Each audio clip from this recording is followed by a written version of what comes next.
Desde Washington, aquí comienza El Mundo al Día y estas son las noticias. Tensión entre el presidente del Congreso y Donald Trump por sanciones sobre Rusia. Crisis venezolana protagonista de la apertura de la cumbre del Fondo Monetario Internacional en Washington.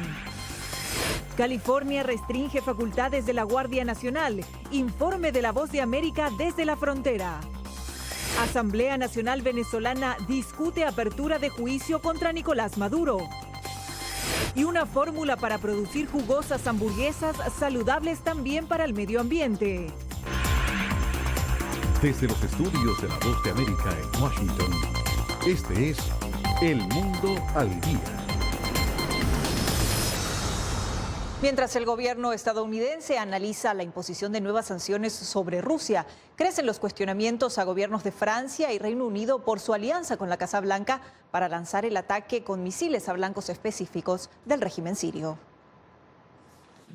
Cuestionado sobre los reportes según los cuales el presidente Donald Trump frenó la imposición de nuevas sanciones sobre Rusia, previstas para este lunes contra compañías de ese país ligadas al programa de armas químicas sirio, el presidente de la Cámara de Representantes, Paul Ryan, aseguró: No diré qué tipo de sanciones deberían implementarse, sino que obviamente debemos implementar sanciones contra Rusia. Ya hemos implementado varias este año. Creo que el ataque al que llamó el presidente fue correcto. También me impresionó el hecho de que hizo un esfuerzo multilateral con los franceses y los británicos. Pero en Europa, los líderes aliados son severamente cuestionados sobre la legitimidad de la misión del 14 de abril en Siria. Visiblemente agitado, el presidente de Francia, Emmanuel Macron, dijo ante el Parlamento Europeo que había que actuar ante las imágenes de niños y mujeres atacados con gas cloro, además para defender el honor de la comunidad internacional.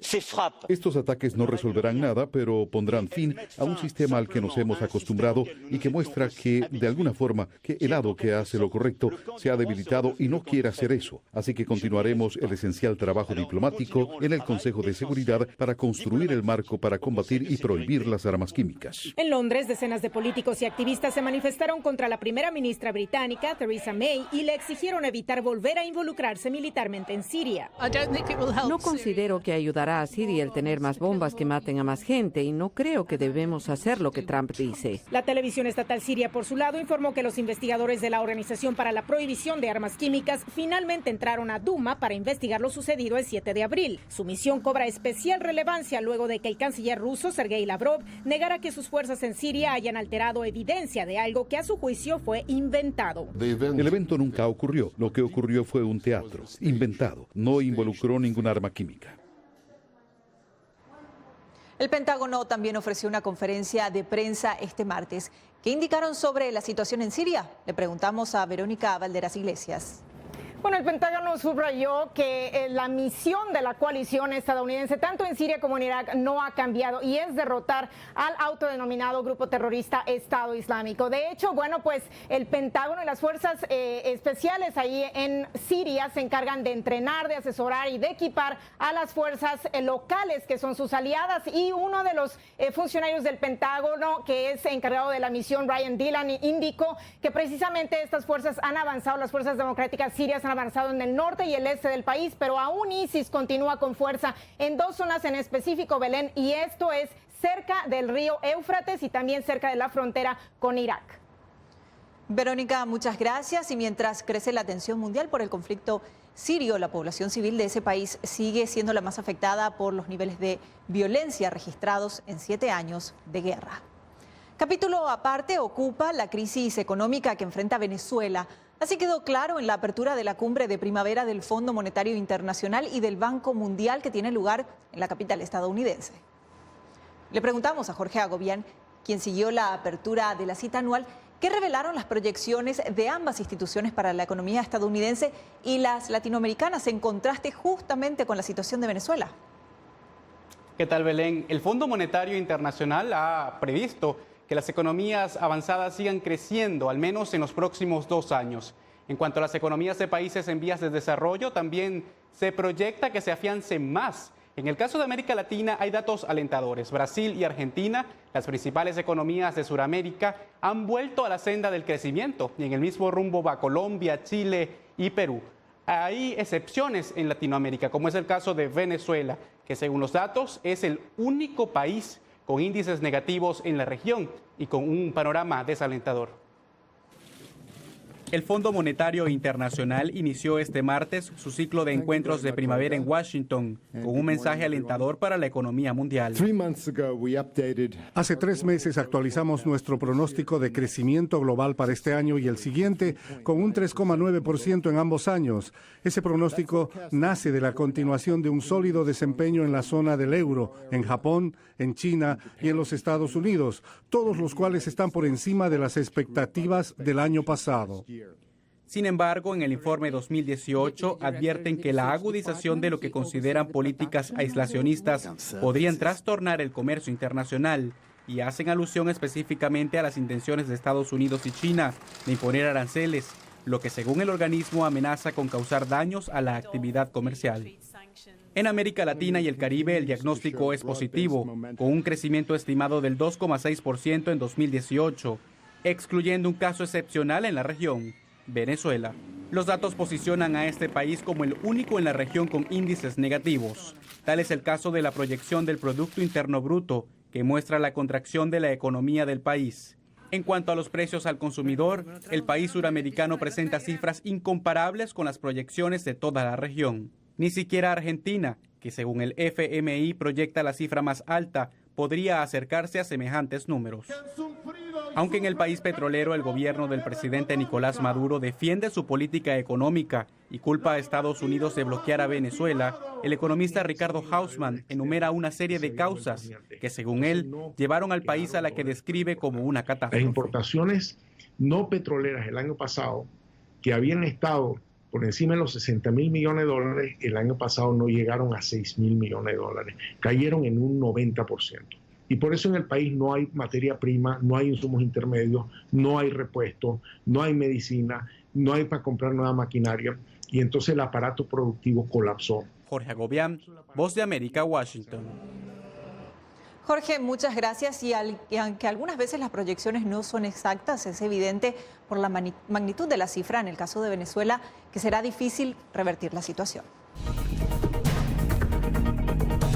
Más adelante, expectativa en la frontera por llegada de la Caravana del Pueblo. ¿Y cómo acortar la brecha educativa para los hispanos en Estados Unidos?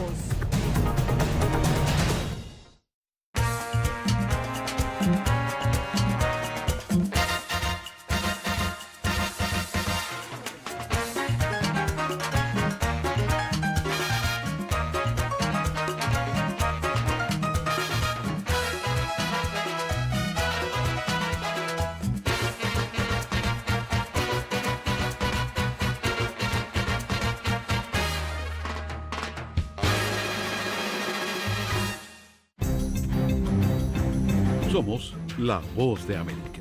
En la isla muy pocos cubanos estaban informados. Necesitamos la liberación de los presos políticos y los estudiantes. Se encuentran en las afueras de la Asamblea Nacional, nadie puede salir. Información balanceada y objetiva. Un promedio de 80 migrantes indocumentados vienen a desayunar a Entérese de lo que sucede en Estados Unidos, América Latina y el mundo en un solo lugar. boanoticias.com.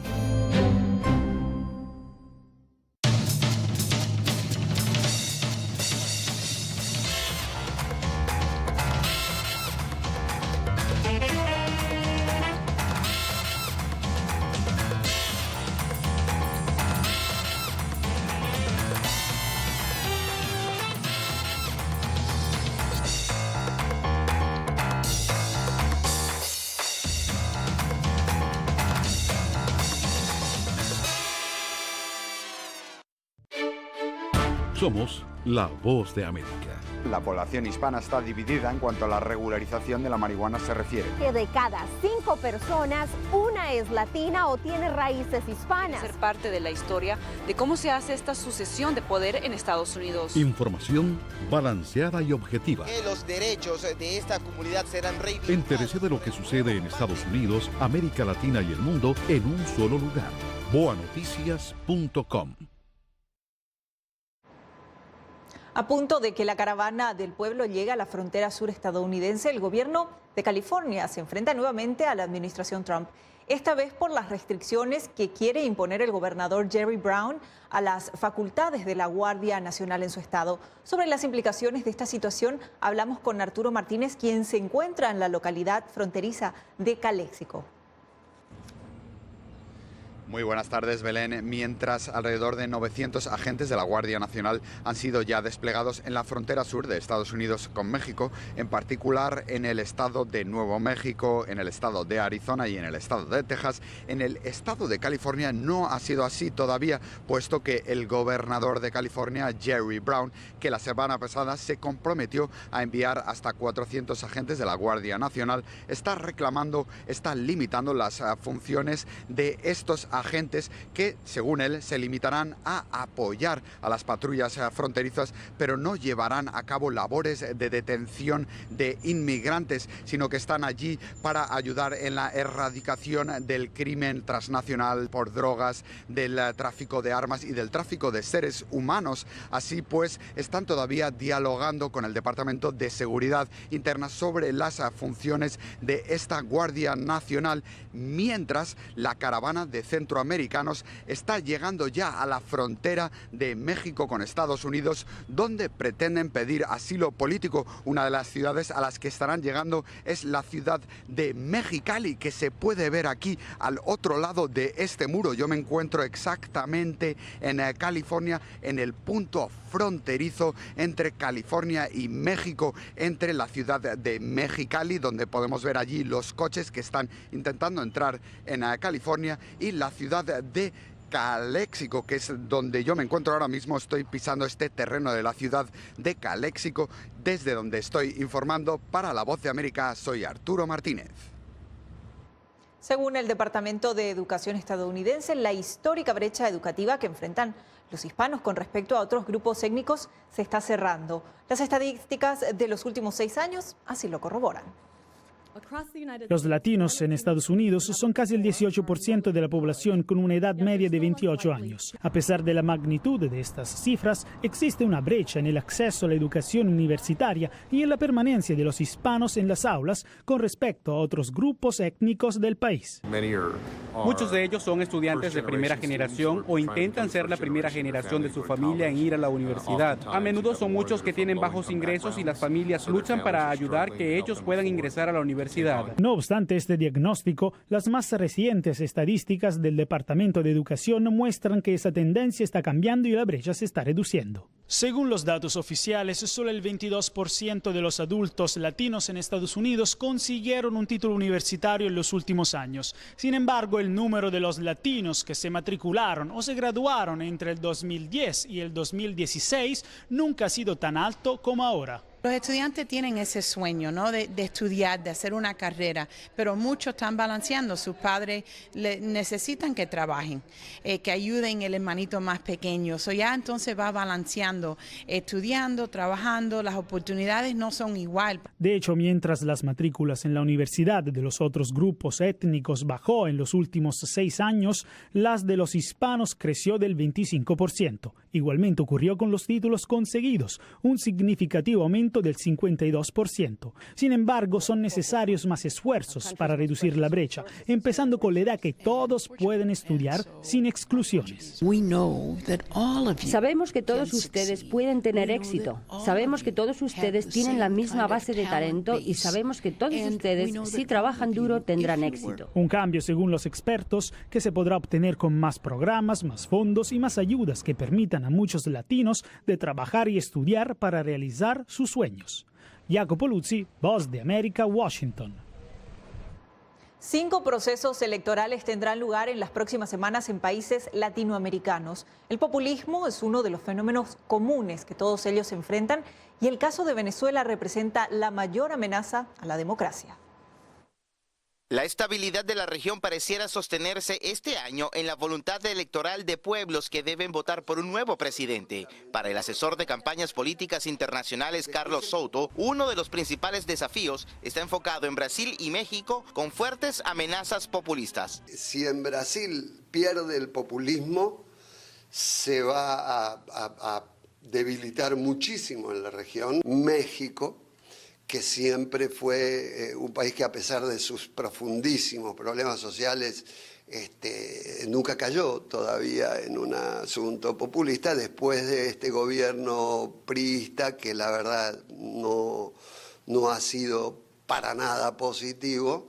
En el análisis, el experto ratifica el impacto del populismo en sistemas democráticos, comparando el fenómeno con un virus digital conocido como troyano, que invade de manera silenciosa a las computadoras para anular muchas funciones al tiempo que mantiene una aparente normalidad. Pero altera el sistema operativo, es decir, une los poderes, los pone todos en cabeza del líder. Justamente, una elección cuestionada por la comunidad internacional, la convocada por Nicolás Maduro en Venezuela, representa el reto electoral más serio del hemisferio. Y sin poder prever una elección justa en su país, el presidente de la organización Venezolanos Perseguidos Políticos en el Exilio, José Colina, guarda esperanzas de que el proceso electoral en Colombia frene la expansión del llamado socialismo del siglo XXI. Porque la ventaja de Iván Duque sobre Gustavo Petro es amplia y sabemos cuál es la visión de Estado de Iván Duque y qué es lo que él opina de las izquierdas en América Latina, con lo cual tendremos un gran aliado. En Paraguay, donde se celebran elecciones este domingo, las encuestas señalan que el partido que ha dominado el ámbito político por los últimos 60 años, el Colorado, retenga su hegemonía de corte conservador. José Pernalete, Voz de América, Miami. Después de la pausa, Asamblea Nacional asume debate para enjuiciar a Nicolás Maduro. Y el creciente fenómeno de espionaje entre los universitarios.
Somos la Voz de América. La población hispana está dividida en cuanto a la regularización de la marihuana se refiere. Que de cada 5 personas, una es latina o tiene raíces hispanas. Ser parte de la historia de cómo se hace esta sucesión de poder en Estados Unidos. Información balanceada y objetiva. Que los derechos de esta comunidad serán reivindicados. Entérese de lo que sucede en Estados Unidos, América Latina y el mundo en un solo lugar. boanoticias.com. El Poder Legislativo venezolano, representado en la Asamblea Nacional, controlada por la oposición del país, aprobó con más de 100 votos la iniciativa que busca someter a juicio al presidente Nicolás Maduro por presuntos hechos de corrupción. Con 105 votos a favor y 2 en contra, la Asamblea Nacional de mayoría opositora aprobó durante la sesión de este martes la continuidad al antejuicio de mérito contra el presidente Nicolás Maduro. Tras la decisión, el presidente del Poder Legislativo destacó que ellos habían advertido sobre las consecuencias que podría acarrear al mandatario las acciones de presunta corrupción. Nuestra autorización no condena ni absuelve a nadie, pero simplemente permite que se continúe una investigación para sancionar a los responsables de corrupción. Sería traicionar el mandato popular que tenemos, no dar esa autorización. No obstante, la dirigente oficialista Yurimar Roa, desde las adyacencias del Palacio Federal Legislativo, refutó la acción de los parlamentarios opositores. No estoy de acuerdo porque, bueno, yo creo que nuestro presidente de la revolución nos ha dado muchos beneficios, nos ayuda, bueno, más que todo a nosotros los pobres. Entonces no estoy de acuerdo que vengan a enjuiciar a nuestro presidente porque creo que él está dando la lucha y está con nosotros el día a día. Desde la oposición, el legislador Juan Guaidó manifestó que en un sistema democrático con poderes autónomos habría pasado algo muy similar similar a lo ocurrido en Perú o Brasil, y el juicio sería en Venezuela, no desde el exilio. Sería aquí en territorio venezolano, con pruebas que ha presentado una y otra vez la Asamblea Nacional, con pruebas de una y otra vez que hemos demostrado que el mismo Nicolás Maduro está vinculado al caso de Odebrecht al haber firmado, por ejemplo, el convenio binacional Venezuela-Brasil, donde saltó procesos licitatorios para contratar directamente con la empresa, cuando hay 76% de horas inconclusas, cuando hay 400% de sobreprecio, cuando hay 8 años en promedio de retraso por cada una de las obras. El fiscal general de la República, designado por la oficialista Asamblea Nacional Constituyente, Tarek William Saab, aseguró que el debate contra el mandatario venezolano es nulo y descalificó la decisión que este martes tomó la Asamblea Nacional de mayoría opositora. Álvaro Algarra, Voz de América, Caracas. Muchos piensan que el espionaje es algo que tiene lugar en embajadas extranjeras y locaciones extrañas, pero los espías podrían estar bajo nuestras propias narices. Esta es una escena típica de la universidad. Estudiantes que buscan conocimiento para hacer diferencia en el mundo. No es el lugar donde usted piensa encontrar espías, pero el periodista investigativo Dan Golden asegura lo contrario. Cada vez hay una mayor corriente de estudiantes y profesores extranjeros en universidades estadounidenses. Algunos de ellos están aquí para recopilar información para sus países, como secretos científicos o para cultivar fuentes de información. En su libro Escuela de Espías, Golden sostiene que es el libre intercambio de ideas en los centros de educación superior, lo que hace a las universidades tan atractivas para el espionaje. Y así lo explica Charlie McGonigal, agente especial del FBI. Nuestras instituciones académicas son muy abiertas y esto puede ser un gran problema. Hay mucha investigación y desarrollo que gobiernos extranjeros pueden explotar con el envío de estudiantes. Pero también estudiantes estadounidenses en el exterior pueden ser blanco del mismo fenómeno. En 2014, el FBI comisionó una cinta que se basó en las andanzas reales de Glenn Schreiber, un estudiante de Estados Unidos reclutado para espiar para China. Los estudiantes son reclutados por estos gobiernos y se les pide que soliciten trabajos en agencias gubernamentales que manejan información sensible. Para Estados Unidos no es extraño el fenómeno. Alex Van Schaik era beneficiario de la beca Fulbright cuando fue contactado por un agente del gobierno estadounidense en Bolivia. Él dijo, wow, si haces trabajo de campo y te encuentras con médicos cubanos o venezolanos, nos gustaría que reportaras a la embajada estadounidense sus movimientos. El FBI asegura que esta clase de reclutamiento es raro en Estados Unidos. De vez en cuando establecemos este tipo de acuerdos, pero no es tan prioritario y vil como lo ves con estudiantes explotados por el gobierno chino o ruso. Golden denuncia la expansión del fenómeno citando el caso de agentes rusos descubierto en 2010, quienes por años se hicieron pasar por estadounidenses ordinarios. Lina Correa, Voz de América, Washington. En breve, ¿cómo crear alimentos sabrosos y amigables con el medio ambiente? Y lo que los granjeros estadounidenses buscan en la inteligencia artificial.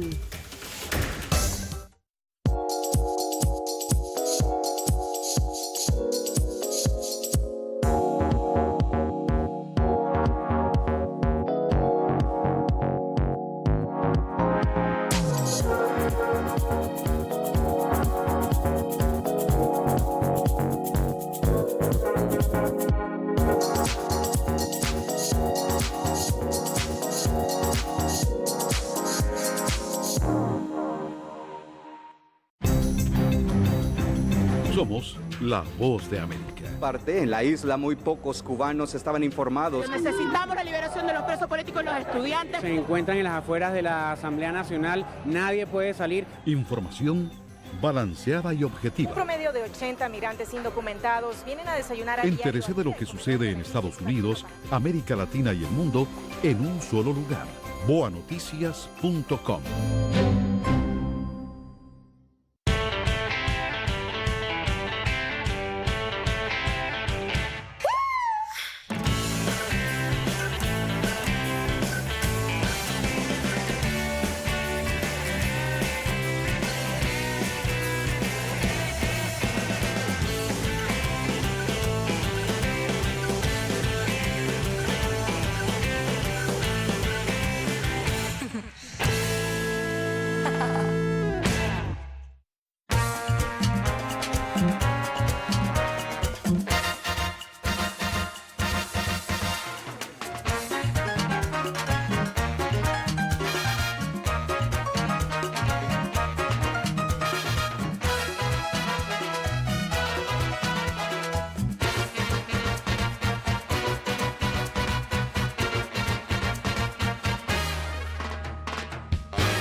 Este 17 de abril vence el plazo en Estados Unidos para que todos los contribuyentes envíen sus declaraciones de impuestos al Departamento del Tesoro. Según la administración, este año la devolución de fondos a quienes reclaman exenciones tomará más tiempo del usual.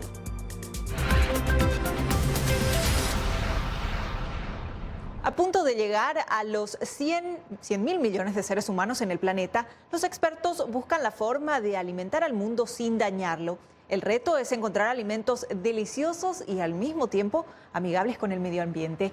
Y una fórmula parece llenar ambas expectativas. Una hamburguesa se hace más jugosa con trocitos de champiñón. Rob Morasco encabeza el desarrollo de productos en la empresa de servicios de alimentos Sodexo. Normalmente cuando cocinas una hamburguesa en una plancha, ves que sale un montón de jugo y fluye alrededor. Pero como puedes ver, esto no ocurre aquí porque el jugo se está quedando, gracias a que los champiñones mantienen todo ese jugo de la carne. Estas hamburguesas están compuestas por 3/4 partes de carne de ganado vacuno. El otro cuarto está hecha con champiñones. No solamente son más jugosas, también son más bajas en calorías, grasa y sal. Cuando la muerdes es como una explosión de sabor. ¿Tampoco degustas los champiñones? Los champiñones aportan otro beneficio. Hacen que la hamburguesa sea más amigable con el planeta.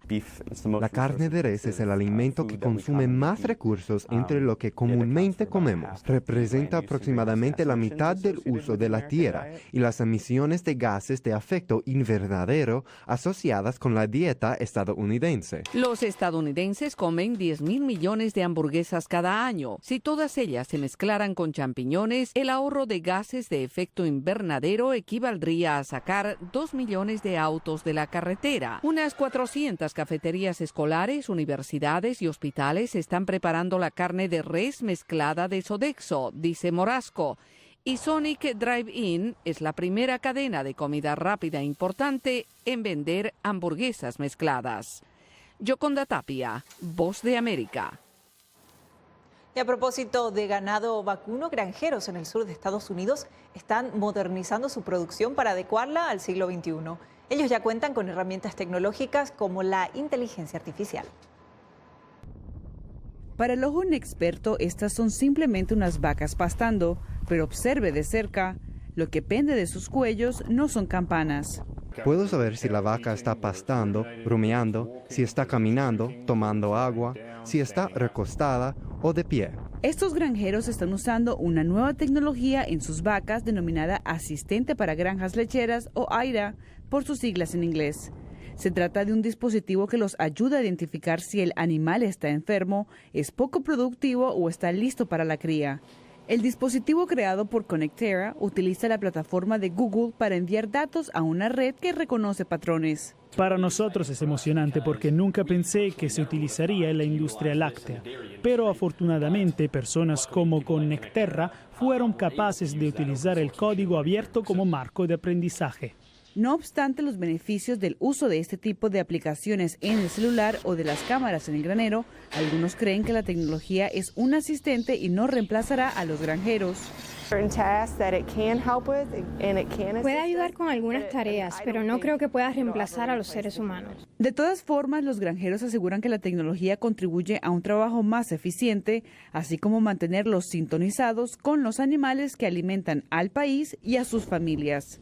Cristina Caicedo Smith, Voz de América.